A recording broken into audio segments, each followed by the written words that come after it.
সম্প্রতি একান্ত সাক্ষাৎকারে তিনি জানিয়েছেন খুব শিগগিরই তিনি নীলা মার্কেটে গিয়ে হাঁসের মাংসের স্বাদ নেবেন। বর্ষা বলেন, আমি শুনেছি নীলা মার্কেটের হাঁসের মাংস বেশ মজার। নীলা মার্কেটের হাঁসের মাংস নিয়ে সারা দেশে চলছে তোলপাড়। এবার আলোচনায় যোগ দিলেন চিত্রনায়িকা বর্ষা। জানালেন তিনি যাচ্ছেন ৩০০ ফিটে হাঁসের মাংস খেতে। অভিনয় ছাড়ার ঘোষণা দেয়া এই তারকার এমন সিদ্ধান্তে ভক্তরা কৌতূহলী। বর্ষা সত্যি কি হুট করেই হাজির হবেন নীলা মার্কেটে? এখন সেই প্রশ্নের সরগরম ভক্তদের অপেক্ষা।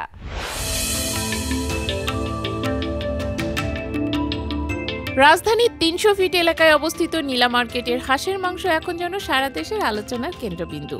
স্থানীয় সরকার উপদেষ্টা আসিফ মাহমুদ সজীব ভুঁইয়ার বক্তব্যের পর এই খাবার ঘিরে তৈরি হয়েছে তুমুল বিতর্ক ও কৌতূহল। তবে এবার আলোচনায় যোগ দিলেন ঢালিউডের জনপ্রিয় চিত্রনায়িকা আফিয়া নুসরাত বর্ষা। সম্প্রতি একান্ত সাক্ষাৎকারে তিনি জানিয়েছেন খুব শিগগিরই তিনি নীলা মার্কেটে গিয়ে হাঁসের মাংসের স্বাদ নেবেন। বর্ষা বলেন, আমি শুনেছি নীলা মার্কেটের হাঁসের মাংস বেশ মজার। এটা নিয়ে এখন অনেক কথাবার্তা হচ্ছে। আমি সত্যি যাব সেখানে খেতে।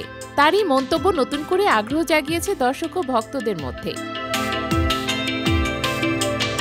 অভিনয়ের পাশাপাশি বর্ষা সোশ্যাল মিডিয়াতেও বেশ সক্রিয়। তবে আলোচনায় যে কম শুনতে হয় না সেটিও অকপটে স্বীকার করলেন তিনি। নিজের অভিজ্ঞতা তুলে ধরে বর্ষা বলেন, সবাই তো আমাকে ভালোবাসবে না, এটাই স্বাভাবিক। ১০০টা কমেন্ট পড়লে সবগুলোই যে আমার পক্ষে হবে তা তো নয়। তাই যেগুলো বিপক্ষে থাকে সেখান থেকে আমি শেখার চেষ্টা করি। মানুষ কোন বিষয়টা পছন্দ করছে না সেটা বুঝে নিজেকে ঠিক করার চেষ্টা করি। সাক্ষাৎকারে উঠে আসে তার স্বামী ও নায়ক অনন্ত জলিলের প্রসঙ্গ। বর্ষার ভাষায়, অনন্ত খুব বাঙালি ধাঁচের ছেলে। যখন ডায়েট করে তখন পুরোপুরি করে, আবার যখন ডায়েট করে না তখন প্রতিদিনই একটা বাঙালি খাবার খেতেই হবে। তবে শুধু অভিনয় বা পারিবারিক জীবন নয়। বর্ষা জানিয়েছেন তার ভ্রমণ অভিজ্ঞতার কথাও। প্রায় প্রতি মাসেই বিদেশে সফরে যান তিনি।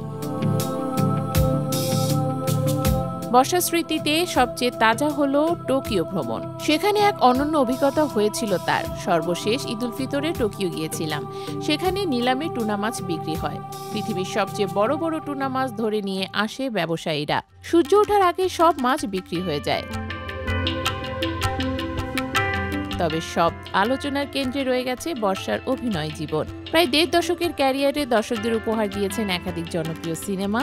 কিন্তু কিছুদিন আগেই তিনি ঘোষণা দিয়েছেন হাতে থাকা ছবিগুলো শেষ করেই অভিনয় থেকে সরে আসবেন। বর্ষার মতে এখন তার সময় পরিবারে। ২ সন্তানের মা হিসেবে তিনি সন্তানদের বড় করার দিকেই মনোযোগী হতে চান।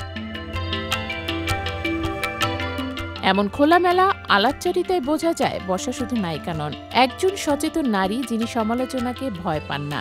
নিজের ভুল খুঁজে তা ঠিক করার চেষ্টা করেন। আর যখন ব্যক্তিগত জীবনের প্রসঙ্গ আসে তখন নির্দ্বিধায় প্রকাশ করেন তার ভালোবাসা, অভ্যাস ও অভিজ্ঞতা।